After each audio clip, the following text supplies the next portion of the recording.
She bought the old piano because it was the cheapest one she could find. She had no idea that a small envelope was hidden inside it. And when she finally opened that envelope, she found a name that brought back a secret her family had buried for more than 30 years. What happened next changed the way she saw her entire childhood. My name is Claire Morgan. I was 39 years old when I bought that piano. At the time, I wasn't looking for anything special. I simply wanted something for my daughter. Her name was Lily, and she had recently started taking piano lessons at school. She loved music. Every evening, she would sit at the kitchen table and tap her fingers against it while humming little songs. One day, she asked me if we could get a piano. I laughed. Do you know how much pianos cost? She smiled. Maybe we can find an old one. I told her we could look. I didn't expect to actually buy one. But a few days later, I saw an advertisement online. Old upright piano. Needs tuning. $50. I thought there had to be something wrong with it. Still, I called the number. An elderly woman answered. She told me the piano had belonged to her husband. He had passed away 2 years earlier. She was moving into a smaller apartment and couldn't take it with her. I asked if it still worked. She said most of the keys worked, but it needed some repairs. $50 seemed fair. That Saturday morning, I drove to her house with my brother. The piano was sitting in the corner of the living room. It was beautiful in an old-fashioned way. Dark wooden sides. Brass details. Small scratches across the top. It looked like it had been in that room for decades. The woman watched us as we looked at it. My husband loved that piano, she said. Did he play? She smiled. Every Sunday. Lily immediately walked over to it. She pressed one key. A soft, broken note filled the room. She smiled. I love it. I looked at the woman. I'll take it. We paid her. A delivery company moved the piano to our house that afternoon. Lily was excited. She spent almost an hour sitting in front of it. She didn't know how to play much yet, but she didn't care. She kept practicing the same few notes. That evening, I stood in the doorway and watched her. For the first time in months, the house felt cheerful. My husband had passed away 5 years earlier. Since then, it had mostly been just me and Lily. I worked long hours. Lily went to school. Life had become a routine, but that piano brought something new into the house. Music, laughter, and a reason for Lily to sit and practice instead of staring at her phone. The next morning, I decided to clean the piano. I wiped the outside with a soft cloth. Then I opened the top panel. Dust had collected inside. I carefully cleaned around strings. That's when I noticed something strange. There was a narrow wooden panel underneath the keyboard. I had never seen anything like it. I tried to open it. It wouldn't move. I pushed again. Nothing. Then I noticed a small metal latch hidden underneath. I lifted it. The panel opened. Behind it was a dark space. I expected to find dust. Maybe old music sheets. Instead, I saw a small envelope. It was yellow from age. I carefully pulled it out. There was no stamp. No address. Only one name written on the front. Thomas. I stared at it. I didn't know anyone named Thomas. I almost put it back. But something stopped me. I opened the envelope. Inside was a single sheet of paper. The handwriting was old. The first sentence made me stop breathing. If you're reading this, then the piano has finally found its way to someone who needs to know the truth. I read it again. Then I looked toward the living room. Lily was still playing. I continued reading. My name is Margaret. My heart started beating faster. Margaret was my mother's name. I sat down on the floor. For a moment, I couldn't move. My mother had died when I was 24. She had always been a private person. There were things she never talked about, especially my childhood. I knew my father had left when I was very young. I knew my mother had raised me alone. That was the story I had grown up with. But now her name was written inside an old piano. I continued reading. Claire, if this letter ever reaches you, there is something you deserve to know. I stopped. My hands began to shake. It was written to me. My name. Claire. I looked at the piano. How could my mother's letter be inside it? My mother had never owned a piano. At least, I had never seen one in our house. I read the next line. The man you called your father was not your real father. I couldn't breathe. I read it again. Then again. I sat on the floor for several minutes. My entire childhood seemed to suddenly change. My father had left when I was 4. My mother always told me that he simply didn't want to be part of our lives. She never gave me many details. I had spent years believing that was the truth. But this letter said something else. I kept reading. I wanted to tell you when you were old enough, but I was afraid of what would happen. Then the letter mentioned a man named Thomas. The man who should have raised you was Thomas Reed. I knew that name. I had seen it before. Not in my family. In an old photograph. A photograph my mother kept hidden in a box. I suddenly remembered being about 10 years old. I had found that photograph while looking through her things. There was a young man standing beside my mother. They were smiling. I had asked who he was. My mother had taken the photograph from my hands and told me never to ask about him again. I had never understood why. Until now.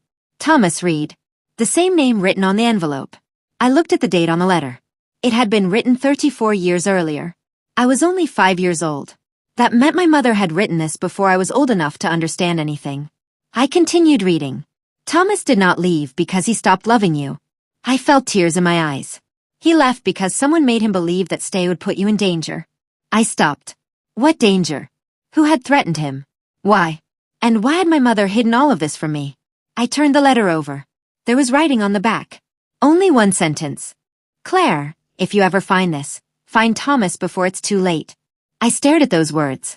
Then Lily walked into the room. Mom. I quickly folded the letter. Yes. Why are you sitting on the floor? I smiled and wiped my eyes. Just cleaning. She looked at the piano. Did you find something? I looked at her. For a second, I thought about telling her. But she was only 11. This was something I needed to understand first. No, I said. Just some old dust.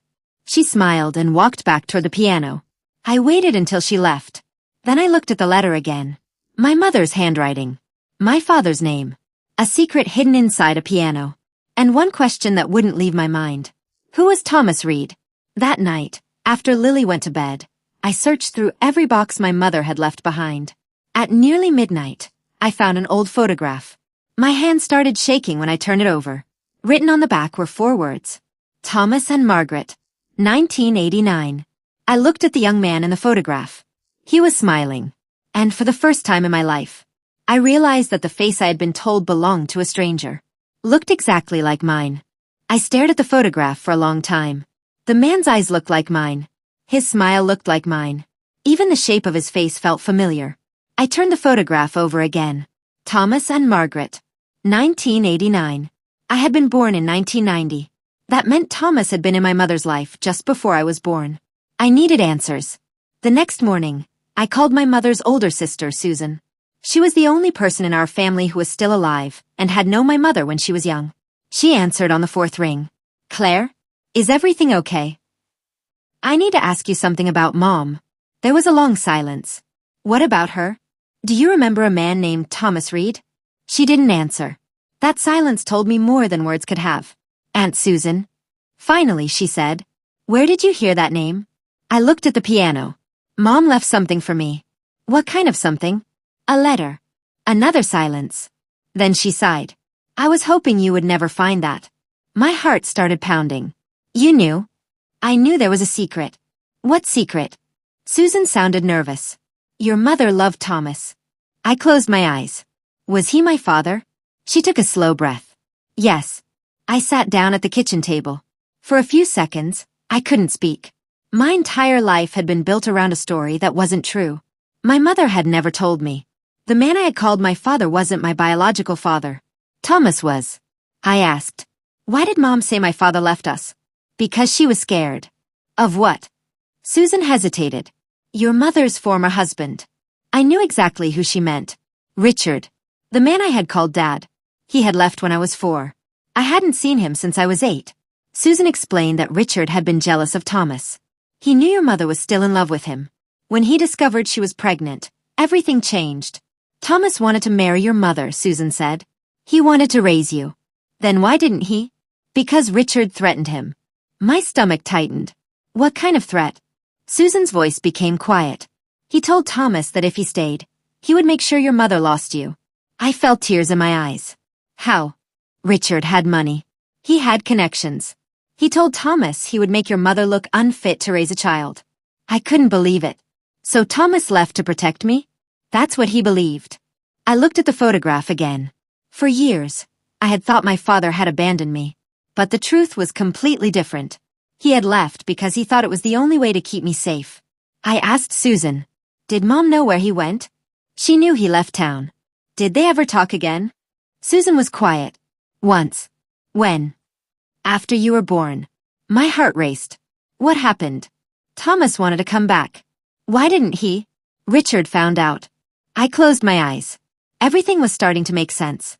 My mother had been trapped between two men, one who threatened her, and one who loved her enough to walk away. I asked the question I'd been afraid to ask. Where is Thomas now? Susan sighed. I don't know. Did Mom? I think she did. I looked at the letter. Why would she hide his location inside a piano? Susan laughed softly. Because she knew you would eventually find it. What do you mean? Your mother always believed you would become curious enough to look for answers. I didn't know whether to laugh or cry. Susan continued. She wanted you to know the truth, but she didn't want to destroy your childhood. I thought about my mother. She had always been protective. Maybe too protective. But now I understood why. I asked Susan if she knew anything else. She told me there was an old church in a small town outside Cleveland. My mother and Thomas had spent time there when they were young. She didn't know if Thomas still lived nearby. But she remembered the name of the town. Millbrook. I wrote it down. After the call ended, I looked at the piano. The letter had been hidden there for more than 30 years. My mother must have known someone would eventually find it. But why the piano? I opened the panel again. There was something else inside. A small wooden box. I hadn't noticed it the day before.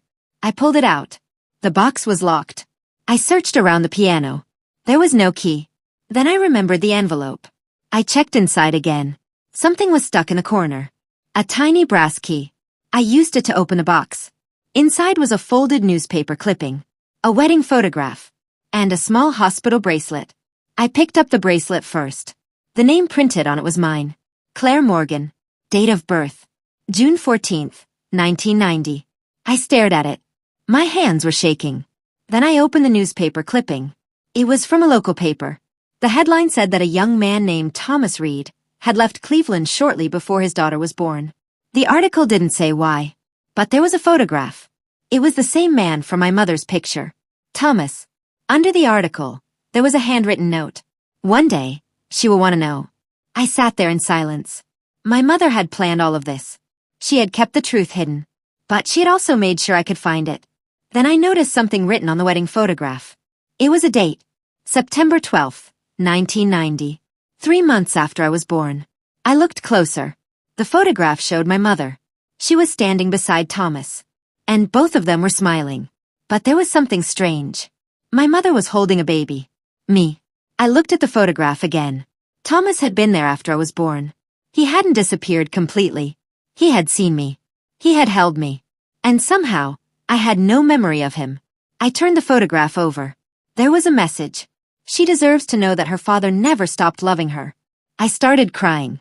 My mother had spent her whole life letting me believe that I'd been abandoned. But she had known the truth. She had known Thomas loved me. She had known he wanted to come back. And she had kept it from me. I needed to find him. That afternoon, I drove to Millbrook. It was a small town about an hour and a half away. The church Susan had mentioned was still there. I walked inside. An elderly man was sitting near the entrance. I showed him the photograph. Do you recognize this man? He looked at it. His eyes widened. Thomas. My heart jumped. You know him? The man nodded. He used to come here. When? A long time ago. Do you know where he is now? The man looked at me carefully. Why are you looking for him? I swallowed.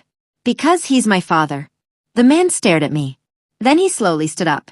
He walked toward an old wooden cabinet. He opened a drawer and pulled out a letter. This was left here many years ago. He handed it to me. My name was written on the front. Claire. I looked at the man. Who left this? He gave me a sad smile. Your father. I couldn't open it. My hands were trembling too much. Then the man said, he told me to give it to you if you ever came looking. I took a deep breath. I opened the letter. The first line made my heart stop. My daughter, I don't know if you will ever forgive me. I kept reading. And then I discovered the one thing my mother had never told me. Thomas had never left because he wanted to. He had left because he believed someone was planning to take me away forever. I read the letter again. Then I read it a third time. I couldn't understand how someone could carry that much pain for so many years. The elderly man who had given me the letter stood quietly nearby. I looked at him. Do you know where my father is? He nodded. At least, I know where he was the last time I heard from him. Where? Portland, Oregon. My heart started beating faster. Do you have an address? He shook his head. Not anymore. He told me Thomas had moved there many years earlier. He had worked as a carpenter. He never married. He never had another child. And according to the man, Thomas had spent years asking about me. Did he know I was okay? He knew you were alive. I looked down at the letter. Did he ever try to contact me? The man hesitated. Several times. Then why didn't I know? Your mother asked him not to. That answer hurt more than I expected. My mother had wanted to protect me. But in doing so, she had kept two people apart for most of their lives. I drove home that evening. Lily was sitting at the kitchen table doing her homework. She looked up. Mom, where were you? I put my bag down. I had to find someone. Did you? I smiled. Not yet. She looked at me. Is it important? Very. That night, after Lily went to bed, I searched online for Thomas Reed in Portland. There were hundreds of names. Most weren't him. I searched old phone records, public records, local business listings. Nothing. Then I remembered the newspaper article. It had mentioned that Thomas worked with wood. I searched for carpenters in Portland who had been in business for more than 20 years. One name appeared. Thomas Reed. The company had closed several years earlier. But there was an old address. I wrote it down. The next morning, I called the number connected to the business. A woman answered. Hello. Hi. I'm trying to reach Thomas Reed. There was silence. Who is this? My name is Claire Morgan. The woman didn't say anything. Then she asked, Are you his daughter? My heart stopped. Yes. The woman took a breath. Then you should know. Know what? Thomas passed away last year. I closed my eyes. For a moment, I couldn't speak. I had spent days searching for him. I had imagined meeting him. I had imagined asking him why he left. I had imagined hearing him call me his daughter. And now I was too late. When did he die? Last November.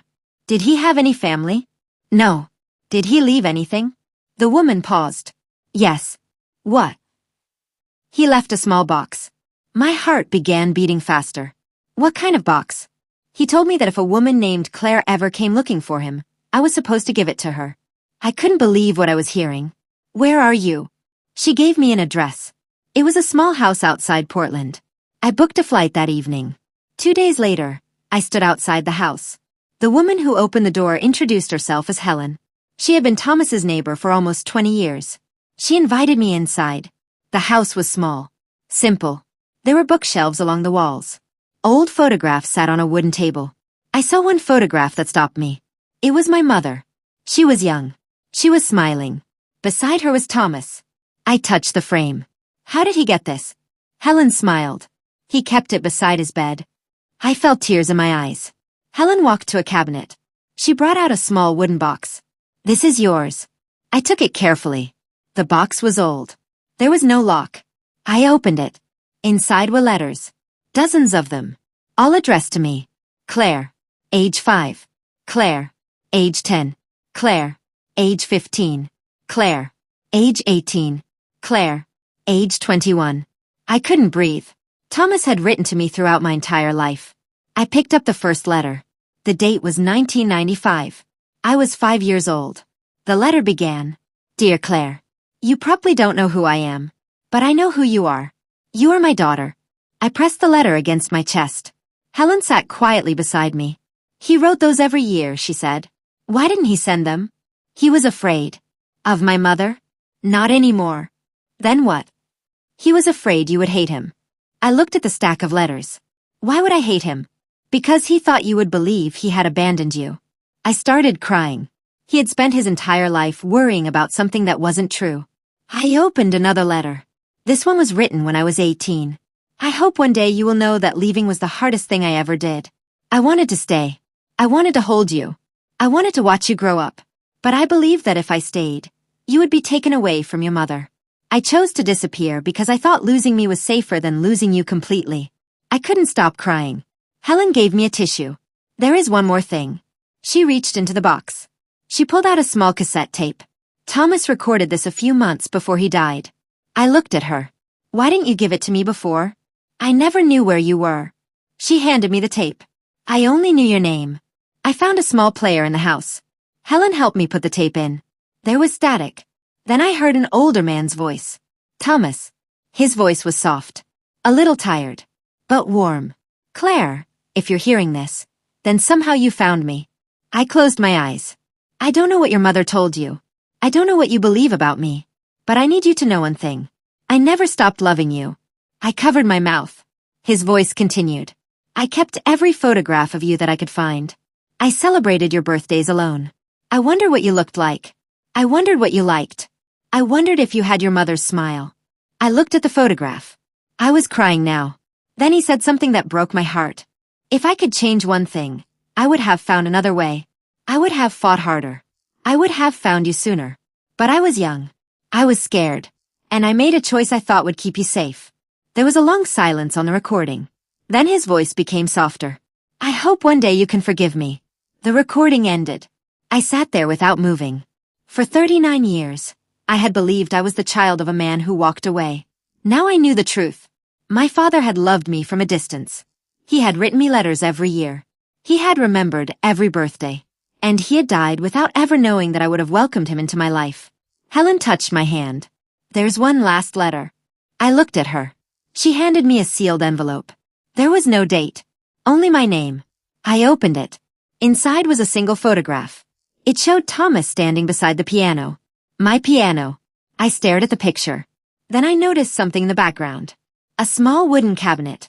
The same cabinet that had been in my mother's old house. I turned the photograph over. There were only 5 words written on the back. The piano knows the rest. I looked at Helen. What does that mean?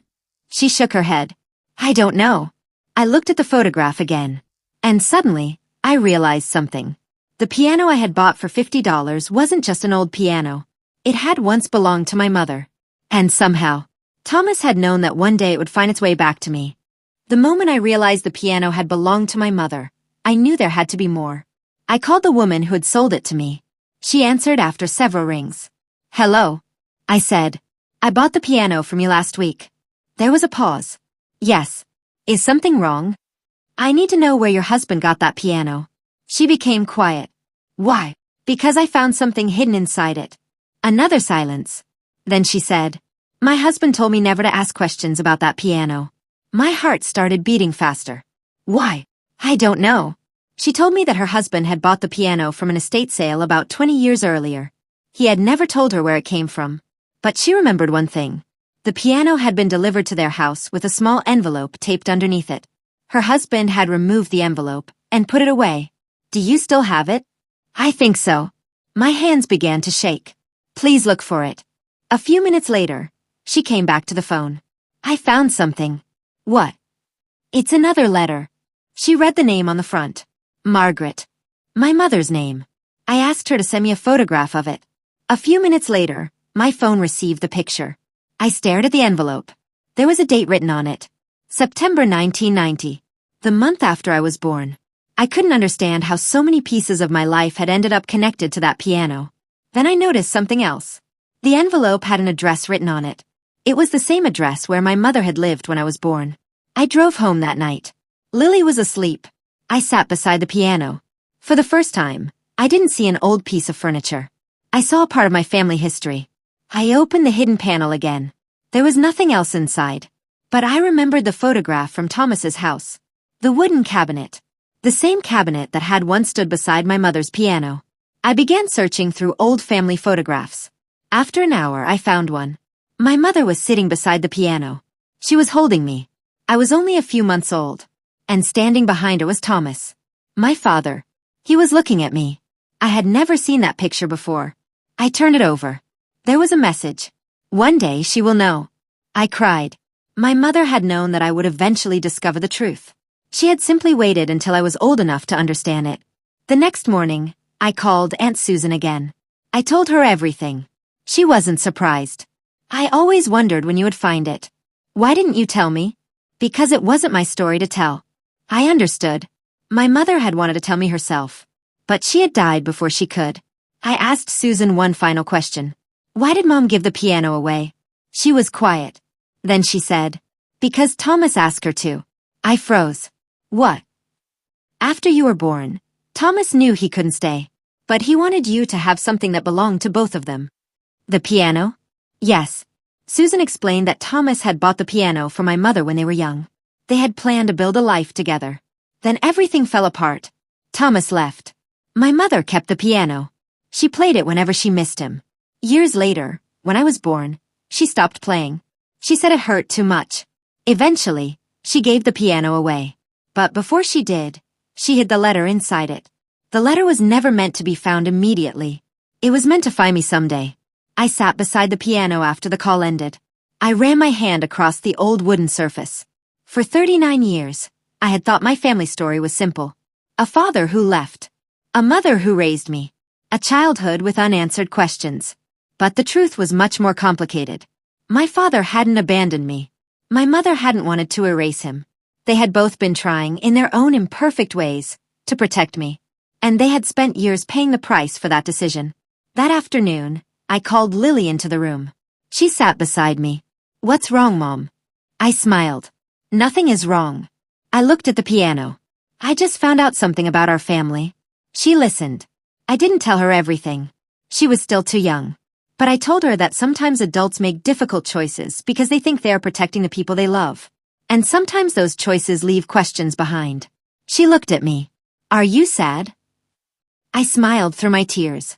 "A little." She leaned against my shoulder. Then she asked, "Can I play the piano?" I laughed. "Of course." She sat down. She pressed the first key. A soft note filled the room. Then another. The piano was old. Some keys were still out of tune. But the sound was beautiful. I closed my eyes. For the first time, I understood why my mother had kept it for so many years. It wasn't just a piano. It carried memories. Love. Fear. Regret. And hope. A week later, I placed Thomas's photograph beside the piano. Next to it, I placed my mother's photograph. And beside both of them, I placed the letter they had left for me. I never got to meet my father. But I finally knew him. Not because someone told me who he was. Because of the letters he wrote. Because of the photographs he kept. Because of the life he spent wondering about me. And because of a $50 piano that somehow found its way back into my home. Sometimes the most valuable things in our lives don't look valuable at all. They can look like an old piano sitting in the corner. An old photograph. A forgotten letter. Or a name we were never supposed to know. I bought that piano because my daughter wanted to learn music. I never imagined that it would teach me something much more important. It taught me that the truth can wait for years. But it doesn't disappear. And sometimes, when the time is finally right, the truth finds its way home.